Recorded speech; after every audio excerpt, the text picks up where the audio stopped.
Hello mga kasigabo, June 24 full episode. Sumugod si Gabo kala Dienggo at kasama ang mga tropa nito at tatay at sinabi ni Gabo asan si Dienggo. At pinasok ni Gabo ang eskinita papasok kala Dienggo at sumunod ang mga tropa niya at nagharap si Gabo at Dienggo at sinabi ni Dienggo maligayang pagbabalik Gabo.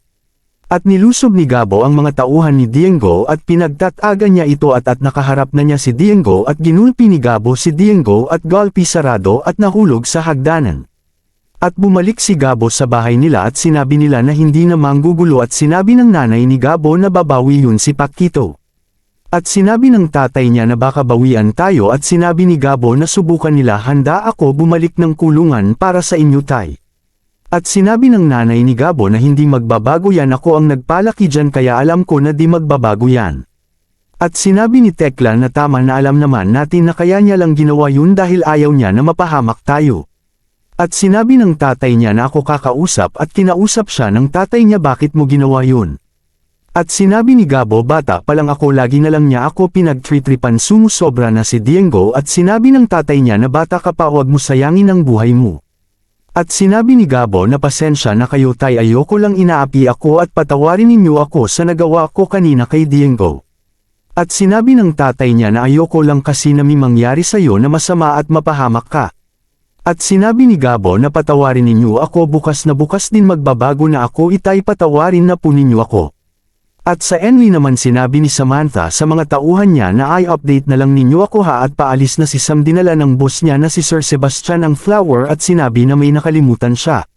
Sa bahay nila Dienggo nag-i-inuman sila at sinabi ni Dienggo na akala niya nakaisa siya pero pagdating ng panahon sisiguraduhin ko na di na siya makakabawi.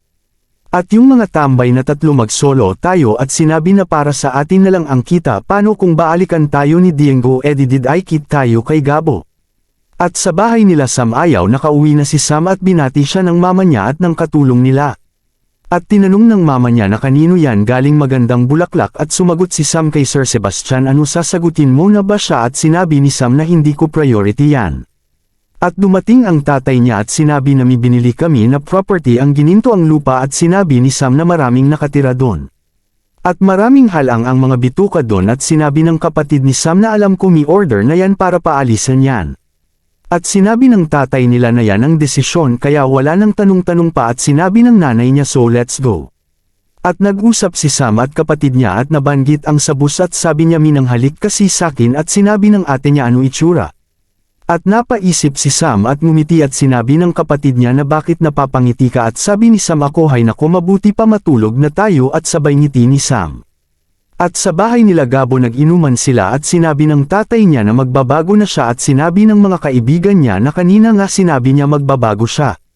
Pero sinugod mo si Dienggo at sabay tawanan sila at sinabi nila na wala ka dapat patunayan dun wala naman talagang binatbat yun.